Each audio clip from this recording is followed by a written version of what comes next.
Okay, assignment 1 discuss कर रहे हैं मोशन का। तो हमें सबसे पहले क्वेश्चन में identify the following graphs and answer the questions. ठीक है, तो हमने ग्राफ्स करे थे और ये सारे कौन से टाइप के ग्राफ है? Velocity time, these are all velocity time graphs. Okay, velocity time graph में हमें बोला है first what do you inform from the graph which is parallel to time axis. अच्छा, parallel to time axis second graph है हमारी, ध्यान से देखो। पैरेलल टू टाइम एक्सिस, ये सेकंड ग्राफ देखते हैं यहाँ पे, इसमें पैरेलल टू टाइम एक्सिस है ग्राफ, ये एक्स एक्सिस है, इसके पैरेलल है। सो टाइम एक्सिस कौन सी है? X axis. इसके पैरेलल कौन सी है? ये वाला ग्राफ।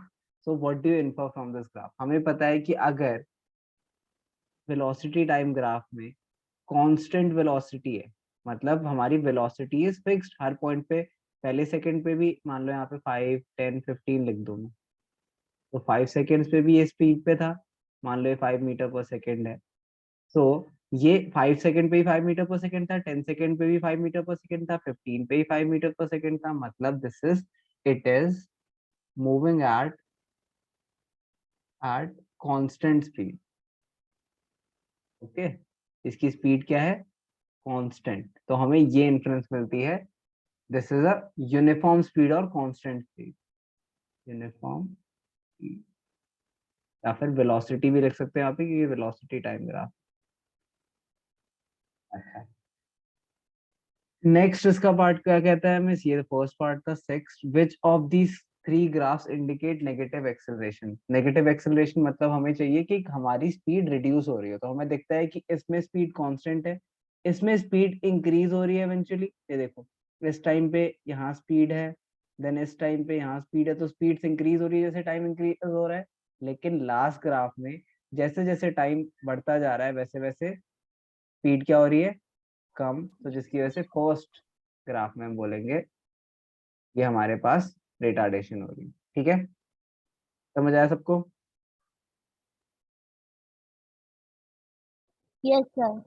ओके, तो सेकेंड फर्स्ट ग्राफ है जिसमें आपके पास नेगेटिव स्पीड है, नेगेटिव स्पीड या फिर रिटार्डेशन हो रही है, मतलब negative acceleration, sorry negative acceleration.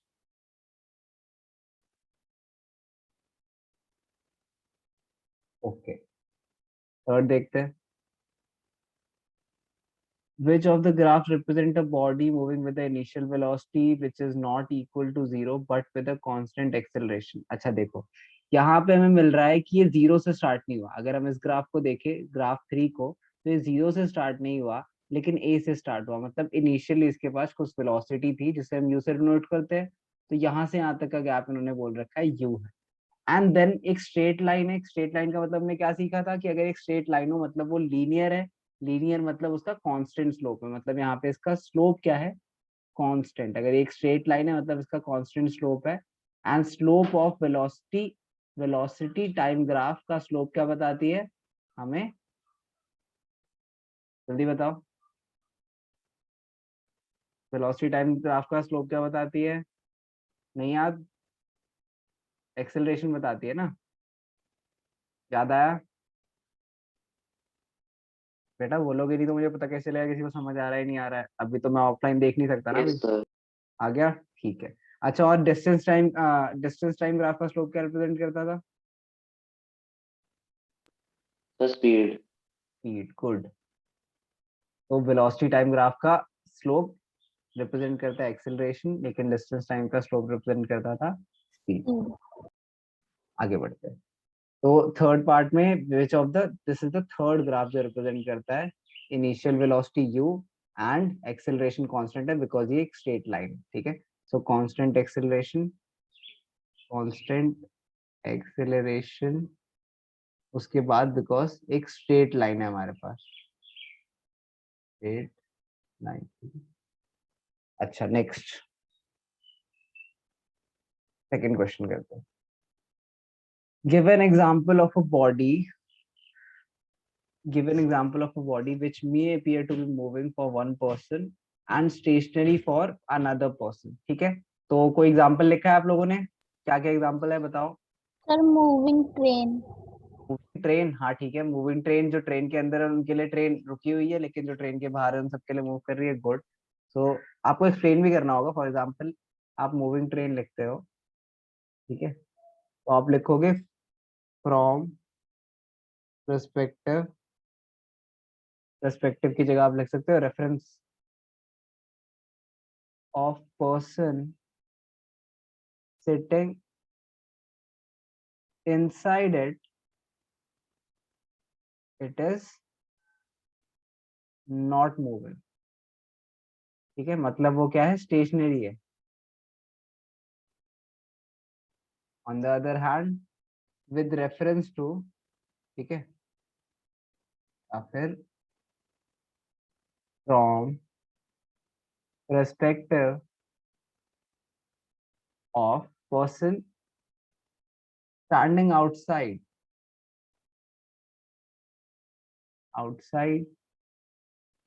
the train, comma, the train is moving or in motion।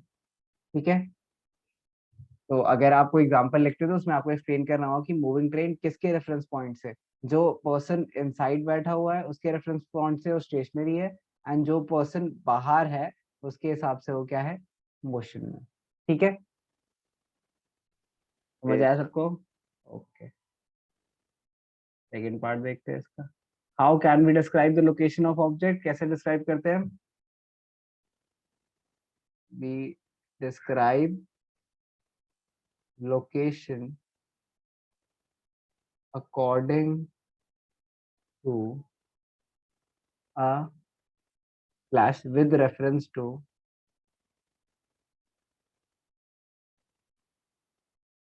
N external point. तो हम किसी पॉइंट ऑफ रेफरेंस से किसी चीज की लोकेशन बताते हैं। ठीक है, ये पढ़ा हुआ है हमने। अच्छा, नेक्स्ट क्वेश्चन देखते हैं।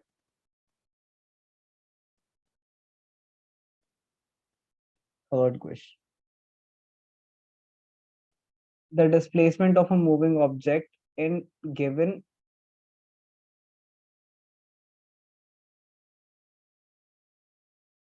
the displacement of a moving object in a given time interval is zero. Would the distance traveled by the object be also zero? Justify the answer। क्या लगता है, जल्दी बताओ। सर जरूरी नहीं है कि डिस्टेंस जीरो ही होगा। या ठीक है, वेरी गुड।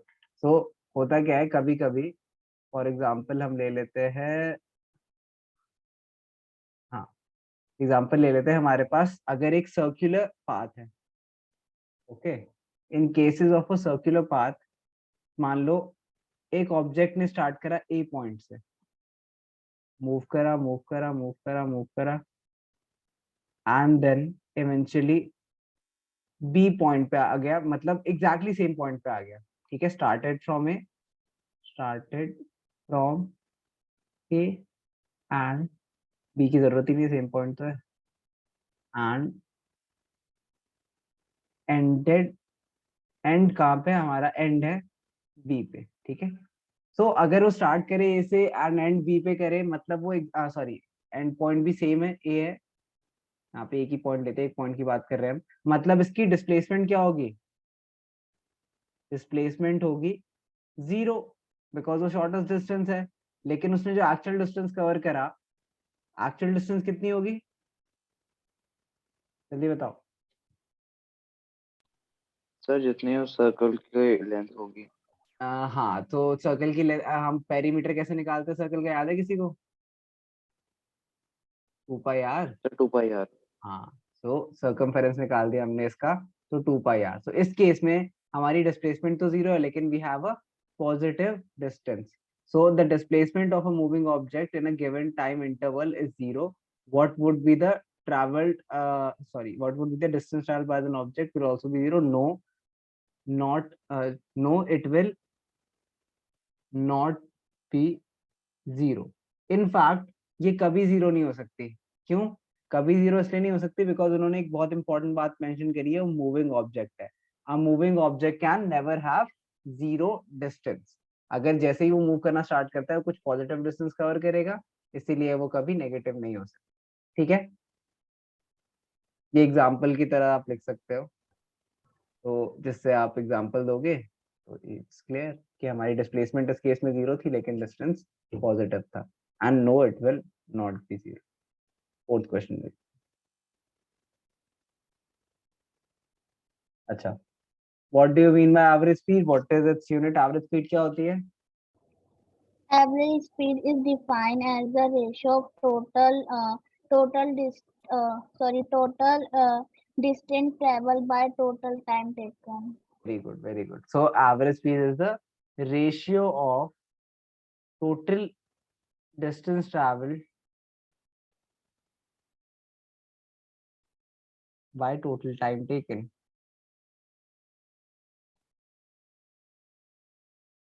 अच्छा, एंड इसकी यूनिट क्या होती है? Average speed is equal to total distance upon में total time taken. बिल्कुल सही बात है। Average speed is equals to total distance upon total time, total distance upon total time. लेकिन इसकी यूनिट क्या होती है? Same as speed, meter per second. Unit का मतलब किस यूनिट में मेजर करते हैं, तो इसकी यूनिट भी क्या है? Metre per second. ठीक है, लिख भी सकते हो मीटर्स पर second.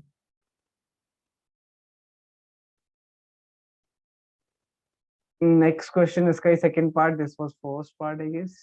Second part says, what is the difference between uniform velocity and non-uniform velocity? क्या difference पढ़ा था हमने? Sir, can I tell? बोलो बोलो। Sir, uniform velocity is an object covers equal displacement in equal intervals of time, then the velocity is said to be uniform. Yeah, And very good. answers non-uniform, if an object covers equal displacement in equal non-equal displacement in equal intervals of time, then it is said to be a non-uniform velocity. ठीक है, तो इसमें हमारी differentiation point क्या है? बिल्कुल सही बोला आपने, इक्वल डिस्टेंसेस, ठीक है, या फिर equal distances in equal intervals of time, intervals of time, ठीक है, sorry, intervals of time, and this is for uniform velocity, and for non-uniform velocity, unequal Displacement in equal intervals of time is called non-uniform motion. Oh, sorry, non-uniform velocity. displacements, unequal displacements in equal intervals of time। इसमें आप example लिख सकते हो और point of differentiation के लिए, और इसमें एक और चीज मेंशन कर सकते हो जो कि इंपॉर्टेंट है, direction of motion is same. ठीक है, यहाँ पे डायरेक्शन ऑफ मोशन में और में नॉट बी सेम। तो हमने डिस्कस करा था कैसे अगर कोई चीज कांस्टेंट स्पीड पे भी हो, फॉर एग्जांपल एक गाड़ी है जो कांस्टेंट स्पीड पे स्ट्रेट लाइन में चल रही है, तो इसे हम बोलेंगे यूनिफॉर्म वेलोसिटी। लेकिन एक गाड़ी है जो सेम स्पीड पे चल रही है लेकिन उसने थोड़ी देर बाद राइट टर्न ले लिया, so this is non uniform. Even though यहाँ पे स्पीड क्या है, स्पीड कांस्टेंट है, लेकिन यहाँ पे डायरेक्शन क्या हो गई, डायरेक्शन चेंज होने की वजह से हमने उसे बोला कि वो नॉन यूनिफॉर्म है। सो हमारी वेलोसिटी यूनिफॉर्म या नॉन यूनिफॉर्म होने के लिए हमें दोनों चीज देखनी है। पहले स्पीड भी कांस्टेंट होनी चाहिए, एंड देन हमारा डायरेक्शन भी सेम होना चाहिए। ठीक है, याद रहेगा? चलो, किसी को लिखना है लिख सकते हैं, तब तक हम नेक्स्ट क्वेश्चन करते हैं। Fifth question. अच्छा, व्हाट इज इंस्टेंटेनियस वेलोसिटी? याद है किसी को? डिस्कस करा था हमने। Yes, sir, याद है, sir, याद है. बोलो बोलो। Sir, instantaneous velocity is defined as the rate of change of position for the time interval which is very small. हाँ ठीक है, बिल्कुल सही है। अब ये बोल सकते हैं कि रेट ऑफ चेंज ऑफ, जो हमारे पास सबसे पहले वेलोसिटी क्या था, rate of change of velocity, क्या पढ़ी थी हमने, रेट ऑफ चेंज ऑफ, बोलो वेलोसिटी की डेफिनेशन याद है किसी को? नहीं, स्पीड ही बता दो, चलो स्पीड से वेलोसिटी बना लेंगे। स्पीड तो याद होगी, जल्दी बोलो। The source of speed of an object is defined as a distance traveled by it. हाँ, इन यूनिट टाइम, मतलब rate of change of distance बोल सकते हो, या फिर वेलोसिटी को भी ऐसे तो लिख सकते हैं, displacement covered, displacement per unit time. ठीक है, displacement per unit time is defined as velocity. Instantaneous velocity मतलब at a particular instance of time that is very small interval. अभी जब हमने कहा था ना, वेरी स्मॉल इंटरवल की बात करी थी हमने, वेरी स्मॉल इंटरवल। ठीक है, सो जब एक पर्टिकुलर इंस्टेंस की बात करें हम, सॉरी INS इंस्टेंस लिख देता हूँ, इंस्टेंस ऑफ टाइम, सो हमारे जो वेलोसिटी मिलेगी उसे हम क्या बोलते हैं, इंस्टेंटेनियस वेलोसिटी। फॉर एग्जांपल, जब हम गाड़ी चला रहे होते हैं, ठीक है, जब आप लोगों ने देखा होगा गाड़ी चल रही होती है तो उसमें कुछ स्पीड्स में एक स्पीडोमीटर होता है। स्पीडोमीटर देखा है सबने, जो करंट स्पीड बता रहा होता है आपको कि कितनी स्पीड पे वो मेजर कर रहे हैं, तो वो इंस्टेंटेनियस वेलोसिटी दिखाता है, इंस्टेंटेनियस स्पीड दिखाता है कि एग्जैक्टली उस मोमेंट पे कितनी स्पीड है।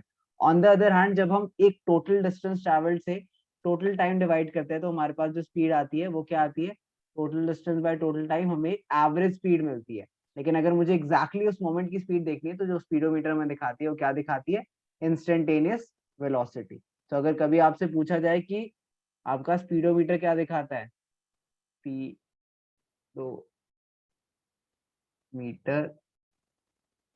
ठीक है, स्पीडोमीटर क्या दिखाता है, इंस्टेंटेनियस, सॉरी, इंस्टेंटेनियस स्पीड। ठीक है, याद रखना, कभी कभी क्वेश्चन आ जाता है। आगे बढ़ते हैं, नेक्स्ट क्वेश्चन करते हैं। व्हाट इज नेगेटिव एक्सेलरेशन, ये अभी अभी डिस्कस करा थोड़ी देर पहले हमने, रिटार्डेशन, है ना। Yes, sir. रिटार्डेशन का मतलब आप सबको पता है, हम डेफिनेशन लिख चुके हैं, प्लीज एक अपडेट कर लेना।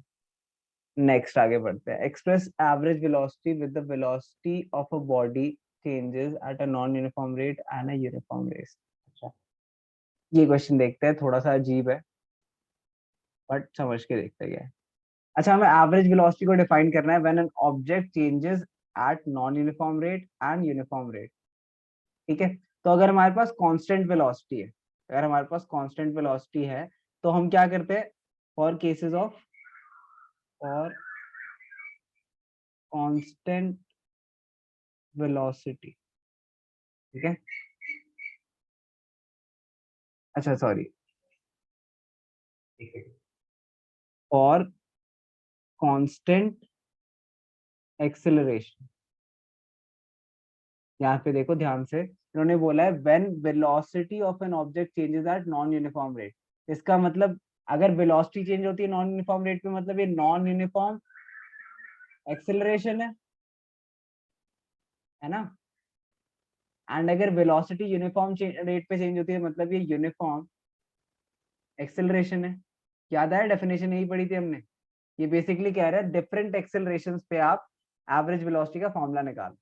ठीक है, याद आया सबको, एक्सेलरेशन नॉन यूनिफॉर्म और यूनिफॉर्म क्या होती थी? हाँ ना, यस नो तो बोल सकते हो बेटा। Hello, yes sir. हाँ ठीक है, okay, I want responses for everyone, वरना बेटा अनरिस्पांसिव लगाऊंगा अटेंडेंस में आज। ठीक है, फॉर कांस्टेंट एक्सेलरेशन, अगर हमें कांस्टेंट एक्सेलरेशन चाहिए, इसका मतलब है हमें कांस्टेंट एक्सेलरेशन चाहिए। इसमें हमने फॉर्मूला सीखा था एवरेज वेलोसिटी का, याद है? हमने एवरेज वेलोसिटी के दो फॉर्मूले पढ़े थे, मैं आपको याद दिलाता हूँ। va is equals to u plus v divide by t, and हमने पढ़ा था एक और formula va is equals to total sorry distance travel, sorry displacement, हाँ, total displacement divided by total time. याद आए? हाँ ना, जल्दी बोलो। क्या Yes, करा था sir. हमने? दो फॉर्मूले करे थे, Yes, sir. एंड एक क्वेश्चन हमने और करा था जिसमें हमने दोनों फॉर्मूले से निकाले थे, लेकिन इससे सही आ रहा था। और वो कौन सा केस था जब इससे सही आ रहा था? क्योंकि इसमें चेंजिंग स्पीड्स थी। सो हमें पता है अगर हमारी पास कांस्टेंट एक्सेलरेशन है तो we can simply write velocity, average velocity equal to u plus v divided by t, which basically means u, where u is your initial velocity and v is your final velocity. On the other hand, for non-uniform acceleration,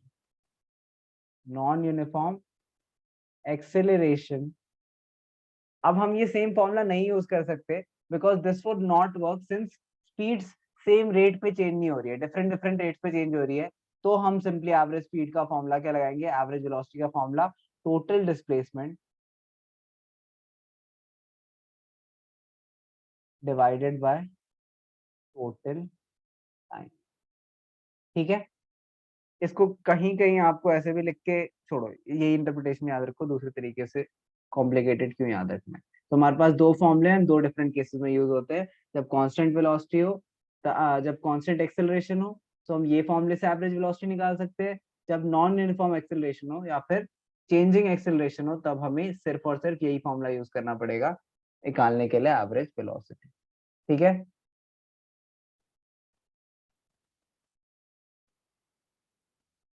clear है सबको? ये आगे बढ़े, लिख सकते हो, 2 minute देता हूँ, लिख सकते हो। Okay, seventh case says how will the equations of motion of an object moving with a uniform, एक second, speed change, I guess probably होना चाहिए uniform speed change। Question correct कर लेना पहले, उसके बाद आगे डिस्कस करते हैं। तो अगर हमारे पास कांस्टेंट स्पीड है, कांस्टेंट स्पीड मींस एक्सेलरेशन क्या हो जाएगा? अच्छा, कांस्टेंट स्पीड मतलब u की वैल्यू भी x है, कोई x मीटर पर सेकेंड है, एंड v मतलब इनिशियल भी x मीटर पर सेकेंड है एंड फाइनल भी x मीटर पर सेकेंड है। एक्सेलरेशन का फॉर्मूला याद है क्या होता था? v minus you divide by T. तो ये क्या हो जाएगा? a is equals to x minus x divide by t, 0/t और सिंपली 0, मतलब एक्सेलरेशन 0 है ना? हाँ ना, Yes, sir. समझ आए? अच्छा, अब एक्सेलरेशन 0 है if a is equals to 0। हम इक्वेशंस ऑफ मोशन लिखते हैं। फर्स्ट इक्वेशन ऑफ मोशन क्या थी हमारी? v is equals to u plus at। अगर v is equals to u plus at and a 0 हो गया तो v is equals to u plus 0 into T, और simply v is equals to u। ठीक है, अच्छा, बाय द वे ये मैंने आपको एक्सप्लेन करने के लिए कहा था, आपको ये लिखने की जरूरत नहीं, आपको सिर्फ ये लिखना है कि इफ स्पीड इज कांस्टेंट, आपको एक्सप्लेन करने के लिए लिखा गया था। आपको लिखना क्या है? If speed is constant, this implies acceleration would be 0, because acceleration का मतलब भी क्या होता है? Change in speed. तो अगर स्पीड चेंज ही नहीं हो रही है तो एक्सेलरेशन तो 0 होगी। अच्छा, नेक्स्ट, तो अब अगर a की वैल्यू हम 0 डालें तो फर्स्ट इक्वेशन ऑफ मोशन क्या कहती है? v is equal to u plus at, a 0 डाला, हमारी इक्वेशन ऑफ मोशन चेंज ऐसे हो गई। सेकेंड इक्वेशन क्या कहती है? s is equals to ut plus half at square. अच्छा, s is equals to ut plus half into 0 t square, 0 से के साथ कुछ भी मल्टीप्लाई हुआ तो क्या हुआ? 0। तो सेकेंड इक्वेशन ऑफ मोशन हमारी सिंपली क्या हो गई, s is equals to u plus at। And third equation क्या होती थी, 2as is equals to v square minus u square। अच्छा, अब 2as क्या हो गया, 2 into 0 into s is equals to v square minus u square। This means 0 इस side तो कुछ multiply 0 is equals to v square minus u square। तो हमारे पास तीनों इक्वेशंस ऑफ मोशन कैसे आ गई, ऐसे। हमने सिर्फ क्या करा, ए को 0 डाला, ए को वैल्यू 0 क्यों डाली, बिकॉज स्पीड कांस्टेंट हो अगर तो एक्सेलरेशन क्या होगी, 0 होगी। ये नोट करें। अच्छा, नेक्स्ट क्वेश्चन करते हैं, 8th क्वेश्चन। अच्छा, इसका एक और पार्ट है, second part. A particle is moving in a circular path of radius r। एक पार्टिकल है हमारा जो सर्कुलर पाथ में मूव कर रहा है of radius r। Okay, what should be the displacement after half the circle. ठीक है, तो मानते हैं उसने ए पॉइंट से स्टार्ट करा, एक कोई पॉइंट ले लेते हैं, मान लो यहाँ से स्टार्ट करा उसने, हाफ द सर्कल, ये बी पॉइंट आ गया, करेक्ट है ना। अच्छा, Yes, इसका sir. इस सर्कल का रेडियस क्या है, सर्कल का रेडियस है आर। ठीक है, सर्कल का रेडियस मान लो ये सेंटर है, तो ये रेडियस है आर। अच्छा, अब ध्यान से देखते हैं डिस्प्लेसमेंट क्या होती है, शॉर्टेस्ट डिस्टेंस। अच्छा, है ना, अगर हाफ द सर्कल है तो ये शॉर्टेस्ट डिस्टेंस क्या है, A B is displacement, shortest distance यही है। और एक और चीज पता है हमें, ए बी इज डायमीटर भी है, बिकॉज आधे सर्कल में डिवाइड करा है हमने। अच्छा, डायमीटर की वैल्यू क्या होती है एक सर्कल में, A B is equals to 2r। तो मतलब डिस्प्लेसमेंट क्या हो गई हमारी, 2r। क्लियर है सबको, ये तो याद है ना, डायमीटर क्या होता है, Yes, double sir. The radius. तो सिंपल क्वेश्चन था डिस्प्लेसमेंट। अच्छा, डिस्टेंस क्या होगी, क्वेश्चन के साथ ही डिस्टेंस भी बता दो मुझे, डिस्टेंस क्या आएगी।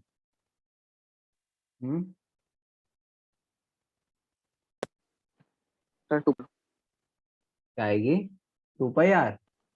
Yes. अच्छा, ध्यान से देखो, अब डिस्टेंस के लिए उसे क्या करना है, डिस्टेंस के लिए उसे सिर्फ और सिर्फ यहाँ से यहाँ तक कवर करना है। मतलब पूरा सर्कल तो कवर करा नहीं, हाफ सेमी सर्कल कवर करा सिर्फ। ठीक है, सेमी सर्कल कवर करा, मतलब अगर पूरा कवर करता तो क्या होता, 2πr।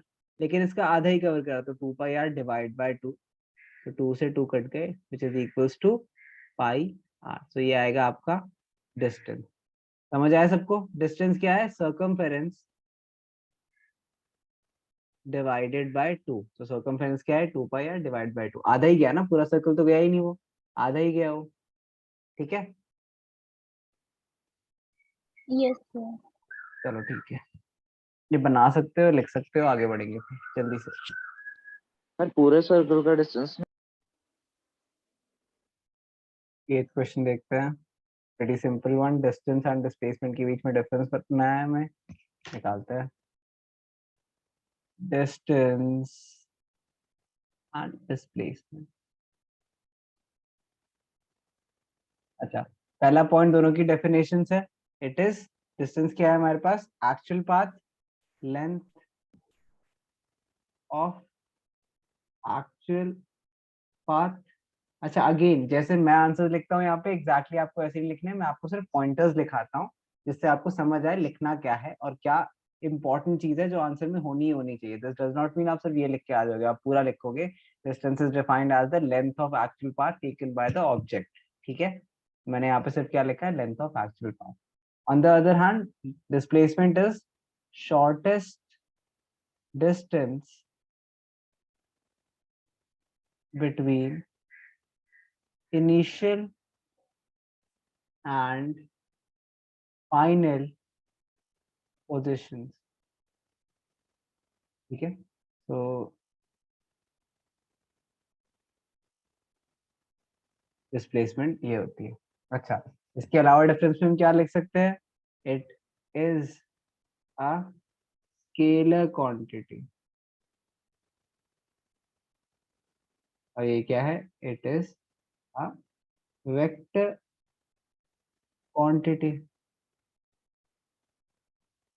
अच्छा, it can never be zero for a moving object, it can be zero for a moving object. तीसरा पॉइंट समझ आया सबको? अभी हमने देखा था कैसे जब सर्कुलर ऑर्बिट था हमारे पास, तो हाँ, जब सर्कुलर ऑर्बिट था हमारे पास और ए से घूम के दोबारा ए पॉइंट पे ही आ रहा था, तो डिस्प्लेसमेंट तो जीरो थी एंड डिस्टेंस आ रहा था 2πr। तो डिस्प्लेसमेंट तो कभी जीरो नहीं, डिस्टेंस तो कभी जीरो नहीं हो सकती, लेकिन डिस्प्लेसमेंट हो सकती है even if the object is moving. ठीक है, यस सर। ये 3 पॉइंट्स लिख लो, काफी है। इसके अलावा एग्जांपल्स भी कर सकते हो, आप लिख सकते हो, उसमें उसमें ही मार्क्स मिल जाएंगे, बट जनरली 3 मार्क्स से ज्यादा तो आएगा नहीं, तो 3 पॉइंट्स काफी।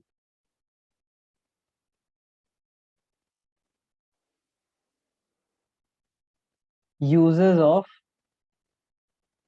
Distance time graph. ठीक है, सो इसमें कुछ पॉइंट्स है, हमें इससे पता चल जाता है nature of motion. Nature of motion मतलब क्या वो यूनिफॉर्म है, नॉन यूनिफॉर्म है। इसके बाद periods of acceleration, acceleration and retardation, अभी एक्सप्लेन करेंगे सारे। ठीक है, इसके अलावा डिस्टेंस टाइम ग्राफ है, तो इससे हम स्पीड कैलकुलेट कर सकते हैं। Speed can be calculated. ठीक है, एट डिफरेंट पॉइंट। ठीक है, ये कुछ पॉइंट्स है जो आप याद रख सकते हो। इसके अलावा भी बहुत सारे होते हैं। फॉर एग्जाम्पल, अगर पहला पॉइंट समझते हैं, मान लो हमारे पास एक ग्राफ है, ऐसी स्ट्रेट लाइन। ठीक है, तो हम बोल सकते हैं ना इसमें हमारे पास, अच्छा स्ट्रेट लाइन है, ये डिस्टेंस है, ये टाइम है, तो हम कह रहे हैं ये स्टेशनरी ऑब्जेक्ट है ना, क्योंकि इसने इतने इंटरवल्स ऑफ टाइम में डिस्टेंस तो इंक्रीज हुआ ही नहीं, इसका सेम डिस्टेंस ट्रैवल कर रखा है, डिस्टेंस ही नहीं करा, तो ये ऑब्जेक्ट मूव ही नहीं कर रहा है, एक पर्टिकुलर डिस्टेंस ट्रैवल करने के बाद ये मूव ही नहीं कर रहा है। ठीक है, ऑन द अदर हैंड अगर हमारे पास एक कांस्टेंट स्ट्रेट लाइन, मान लो हमारे पास ऐसी लाइन है एक, अगर हमने पढ़ा था ना कि स्ट्रेट लाइन हो और डिस्टेंस टाइम ग्राफ हो, दिस मींस इसकी स्पीड कॉन्स्टेंटली इंक्रीज हो रही है, तो यूनिफॉर्म यूनिफॉर्म वेलोसिटी में या फिर यूनिफॉर्म मोशन में।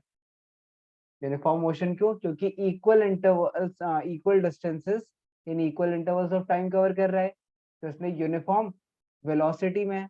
तो हमने ये सिर्फ ग्राफ देख के तो बता दिया। On the other hand second point देखते हैं, period of acceleration and retardation. So अगर हमारे पास ऐसा ग्राफ है डिस्टेंस टाइम, ठीक है, तो हम क्या बोलते हैं, एक्सेलरेशन है। ठीक है, याद है ना हमने डिस्कस करा था कि स्ट्रेट लाइन इसमें यूनिफॉर्म होती है, लेकिन अगर ये लाइन अपवर्ड स्लोप हुए जा रही है, मतलब ये सीधी हुए जा रही है, तो इसका मतलब होता है एक्सेलरेशन है इसमें कुछ positive. On the other hand अगर हमारा ग्राफ कुछ ऐसा होता, तो हम बोलते हो क्या है, नेगेटिव एक्सेलरेशन है या फिर रिटार्डेशन है। तो हम बता सकते हैं कि कब एक्सेलरेशन या रिटार्डेशन हुई without actual calculation. On the other hand हम हर पॉइंट पे प्लॉट करके, फॉर एग्जांपल इस पॉइंट की बात करें, तो इस पॉइंट से हम टाइम देखेंगे, यहाँ से हम ढूंढेंगे डिस्टेंस क्या है, and then distance divide by time कर देंगे, तो हमें क्या मिल जाएगी, स्पीड। तो ये 3 इंपॉर्टेंट पॉइंट्स हैं, ये तीनों के तीनों हम क्या कर सकते हैं, डिस्टेंस टाइम ग्राफ से डिटरमाइन कर सकते हैं। समझ आया सबको? समझ आया? Yes, sir. Yes, sir. Yes sir. ठीक है, लिखो, तीनों पॉइंट्स लिखना, डायग्राम बनाने की जरूरत नहीं। Now we have 10th question. Draw the velocity time graph of a stone thrown vertically upward and then coming downwards attaining the maximum height। अच्छा ध्यान से सुनते हैं, जब हम किसी चीज को ऊपर थ्रो करते हैं, ठीक है, अच्छा अगर ऊपर थ्रो करते हैं तो हमारी धीरे धीरे स्पीड कम होगी, क्योंकि इवेंचुअली वो एक पॉइंट पे जाके मैक्सिमम हाइट पे जाके फिर वो वापस आने लगेगी, है ना। तो हो क्या रहा है, जब वो ऊपर जा रही थी तो हमारी क्या हो रही है, स्पीड इंक्रीज हो रही है, ठीक है, स्पीड इंक्रीज हो रही है, अंदर नीचे आने लगी तो उसकी स्पीड दोबारा से इंक्रीज हो गई, है ना, सॉरी स्पीड डिक्रीज हो रही है इस केस में, जब ऊपर जा रही है तो धीरे धीरे स्पीड आपकी डिक्रीज हो रही है, एंड देन जब वो नीचे आ रही है धीरे धीरे स्पीड क्या हो रही है, इंक्रीज हो रही है ना। मैक्सिमम पॉइंट पे स्पीड क्या होगी, 0। ये समझ आया नहीं समझ आया, ये बताओ फिर जल्दी, No, sir. समझ आया। Yes, अच्छा, अगर मैं किसी चीज को ऊपर थ्रो करता हूँ, मान लो आपके हाथ में जो भी है उसे एक बार ऊपर थ्रो करो, यू विल नोटिस कि वो एक मैक्सिमम पॉइंट तक जाएगा, उसके बाद फिर दोबारा से नीचे आने लगेगा। इसका मतलब क्या है कि हमने उसे किसी स्पीड से ऊपर फेंका होगा, तो धीरे धीरे वो अलग अलग पॉइंट पे जाके वो स्पीड कम होती रही, एंड देन इवेंचुअली वो स्पीड बिल्कुल कम हो गई, जिसकी वजह से वो दोबारा नीचे आने लगेगी, एंड नीचे आने लगेगी तो उसकी स्पीड धीरे धीरे दोबारा बढ़ती जाएगी, है ना। अब समझ आया। Yes, sir. हाँ, तो इसका मतलब अगर हमें प्लॉट करना है, हमें कौन सा ग्राफ बनाना है इसमें, हमें वेलोसिटी टाइम बनाना है, ठीक है, वेलोसिटी टाइम ग्राफ बनाना है, ठीक है। हमने उसे एक स्पीड से फेंका, वो क्या हो रही है, अब धीरे धीरे वो स्पीड कम हो रही है, तो धीरे धीरे वो स्पीड कम हो रही है, ठीक है। एक पॉइंट पे आके वो स्पीड क्या हो गई, 0 हो गई, तो एक पॉइंट पे आके वो स्पीड 0 हो गई, एंड देन फिर वो स्पीड दोबारा से बढ़ने लगी, एंड मैक्सिमम उतनी बढ़ेगी जितने से हमने स्टार्ट करा था, तो we get a velocity time graph somewhat shaped like a V, ऐसे, ठीक है। तो ये वाली पीरियड थी जब वो ऊपर की तरफ जा रही थी, ठीक है, this is the point of maximum height, and this is, ठीक है, दिस इज गोइंग अपवर्ड्स, यहाँ से यहाँ तक का पीरियड गोइंग अपवर्ड्स, ठीक है, एंड यहाँ से यहाँ तक का कमिंग डाउनवर्ड्स,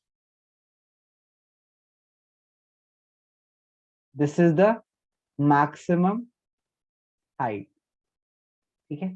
तो स्ट्रेंजली ट्रू, बट हमारा वी ग्राफ बन रहा है, एंड मैक्सिमम जब हाइट है तो हमारे पास स्पीड क्या है, वेलोसिटी क्या है, 0 है, मैक्सिमम हाइट पे वेलोसिटी 0 है, एंड देन जब वो सबसे नीचे था, एंड देन जब वो वापस अपनी सेम पोजीशन पे आ गया, ठीक है, समझ आया सबको है? ऐसे Yes, sir. प्लॉट करेंगे हम, ठीक है, ये बना लो ग्राफ, ऐसे ही लिखना भी है आपको, मैक्सिमम अपवर्ड्स क्या थी, कमिंग डाउनवर्ड्स क्या थी, मैक्सिमम हाइट कहाँ पे था, एक बार बनाओ ये जल्दी से।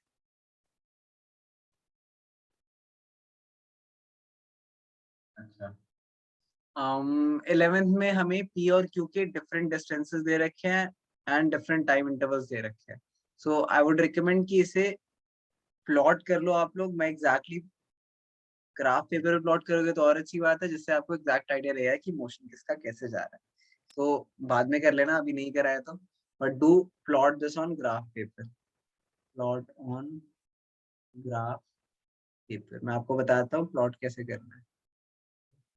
तो we have distance and we have time, and we have intervals of, यहाँ पे ध्यान से देखो, this is 9:30, 9:45, 10, 10:15, मतलब हमारे पास 15 मिनट्स के इंटरवल है, ठीक है। तो ये 15 मिनट्स के इंटरवल है, कितने हैं, 1 2 3 4 5 6 7, सो 1 2 3 4 5 6 7 intervals, and different different time के है, ठीक है। तो ये स्टार्ट होता है 9:30 से। अच्छा, किंग क्या थे, क्यों बनाते थे, किसी को याद है किंग क्यों बनाते थे? इसे किंग बोलते हैं, जैसे ग्राफ स्टार्ट होता है ना तो ऐसे किंग बना देते हैं। किसी को पता है क्यों बनाते हैं, बोलो। No, sir. नहीं पता? देखो, अब जैसे 0 से अगर मैं स्टार्ट करता हूँ तो यहाँ पे टाइम इंटरवल 0 तो है नहीं, है ना। तो 9:30 AM से स्टार्ट कर रहे हैं तो डिफरेंट टाइम इंटरवल्स होते हैं, इसलिए मैंने बनाई है। वैसे छोड़ो, इसकी इतनी कोई जरूरत नहीं है यहाँ पे।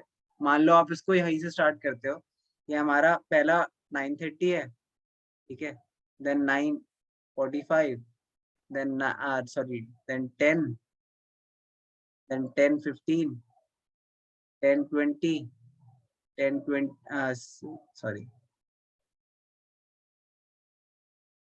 से देखिए, हाँ, 10, 10:15, 10:30, 10:45 and 11, ओके। एंड देन यहाँ पे हमारे पास कुछ डिस्टेंस के पॉइंट्स है, तो 5, 10, 15, 20, 25, 30, 35, 40, ओके, यहाँ तक पॉइंट्स है।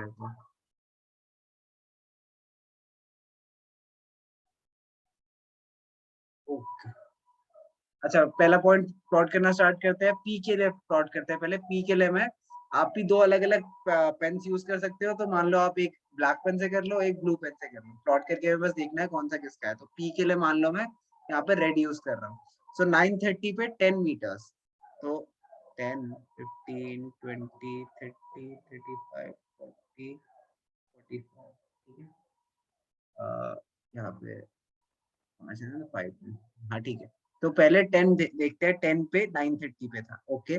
देन 20 पे 9:45 पे, ओके। 20, 9:45, नेक्स्ट 30, 10 पे, ओके। 30 फिर 25 तो लिखा ही नहीं मैंने, हाँ। 30 पे 10 पे, okay. Then next 40 on 10:15, okay. 40 on 10:15 and so on, जैसे जैसे आप बनाओगे 50, 60, 70 जो भी बनाओगे, ठीक है। तो आपके पास क्या मिल रही है, एक स्ट्रेट लाइन मिल रही है। अगर इन्हें ज्वाइन करेंगे हम तो हमें एक स्ट्रेट लाइन मिलेगी, लो कुछ ऐसी, ठीक है, जैसी स्ट्रेट लाइन मिलेगी, ठीक है। अब हम वाइट से प्लॉट करते हैं क्यू के लिए। सो 9:30 पे 12 मीटर्स था, अप्रोक्सीमेटली यहाँ कहीं होगा, ओके। 9:45 पे 19 मीटर्स था, तो अप्रोक्सीमेटली यहाँ कहीं होगा। 9:45 पे 19, हाँ तो यहाँ कहीं होगा। नेक्स्ट 10 पे 23 पे था, तो नेक्स्ट पे 23 यहाँ कहीं होगा, ओके। नेक्स्ट 35, ओके, तो नेक्स्ट 35 यहाँ कहीं 10:15 पे, ओके। 35, सॉरी 35 नीचे, तो 35 पे होगा। एंड देन 37, 37 इस पे बाद यहाँ कहीं होगा, बहुत ही पास इसके। And then 41, 41 somewhere here, and lastly, अच्छा ये दिख रहा है ना मैं किससे प्लॉट कर रहा हूँ, इसके रेफरेंस पॉइंट से प्लॉट कर रहा हूँ, इसके रेफरेंस पॉइंट से प्लॉट कर रहा हूँ, ठीक है। बट मैं मेंशन करने की जरूरत नहीं है वो, तो मैं इसलिए वैसे दिखा रहा हूँ आपको। ग्राफ ग्राफ पे वैसे भी जरूरत नहीं पड़ेगी वो मेंशन करने की, ग्राफ पे ऑलरेडी लाइंस दिख रही होंगी आपको। और 11 के according where you we have to mark on 44, तो अप्रोक्सीमेटली है। वी कैन सी दैट कि एक स्ट्रेट लाइन तो नहीं बन रही, rather than एक कर्व बन रहा है, बिकॉज स्ट्रेट लाइन नहीं बन रही है। सो वी नो दैट जो ग्रीन वाली लाइन है वो क्या है, कांस्टेंट वेलोसिटी। एंड जो व्हाइट वाली लाइन आई हमारे पास which is for Q, this is non uniform velocity, और ये क्या थी, कांस्टेंट या फिर यूनिफॉर्म वेलोसिटी, ठीक है। प्लॉट करके दिखाना है आपको, ये पूरा क्वेश्चन प्लॉट करे करो ग्राफ के ऊपर। समझ आया सबको प्लॉट कैसे करना है, लिखना कैसे है? Yes, sir. गुड, नेक्स्ट कर। How will you show the slope of displacement time graph gives the velocity of an body? ठीक है 12. अच्छा 12th has a lot to do with the derivation part, ठीक है। डेरिवेशन में याद है हमने बोला था कि अगर हमारे पास एक ग्राफ दे रखा है, तो जो उसकी स्लोप है, स्लोप क्या होती है, change in y, change in y change in x। मतलब अगर हम ये पॉइंट्स को a b c बुलाए, तो slope of AC is equals to AB divide by B, sorry divide by BC पढ़ा था हमने, है ना। सो हमें वही करके यहाँ पे दिखाना है। This is very similar to आपने जो डेरिवेशन करी थी, एंड इनफैक्ट इसमें हमें स्लोप क्या, डिस्प्लेसमेंट टाइम का स्लोप दिखाना है, तो speed is equals to distance upon time ही दिखाना है हमें। आपको सिंपली यही करना है। अगर एक बार ट्राई करना नहीं समझ आया तो मैं एक बार लिखवा भी दूंगा, ठीक है। Do try it out. अच्छा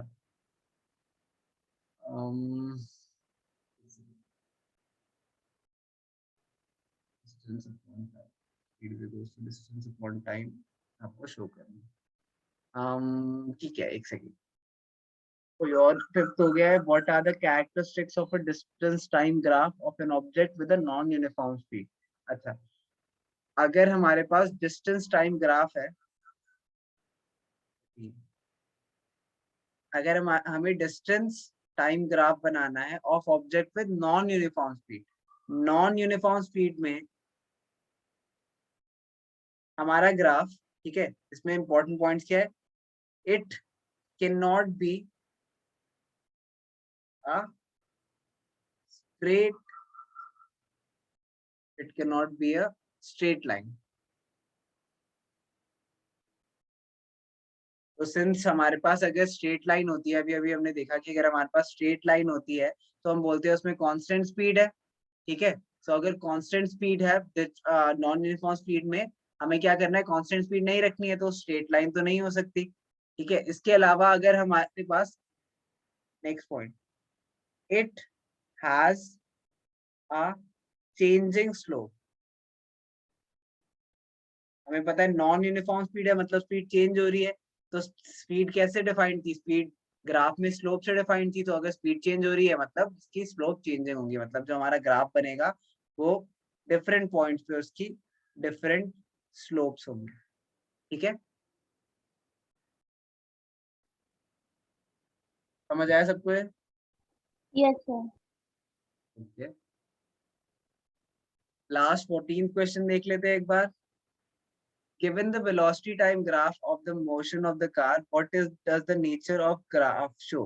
अच्छा, velocity time है, velocity time बहुत ध्यान से देखना है, हमेशा ग्राफ को देखना है कौन से टाइप का। velocity time में अगर स्ट्रेट लाइन होती है इसका मतलब है कांस्टेंट एक्सेलरेशन है, कांस्टेंट एक्सेलरेशन मतलब यूनिफॉर्म एक्सेलरेशन, ठीक है।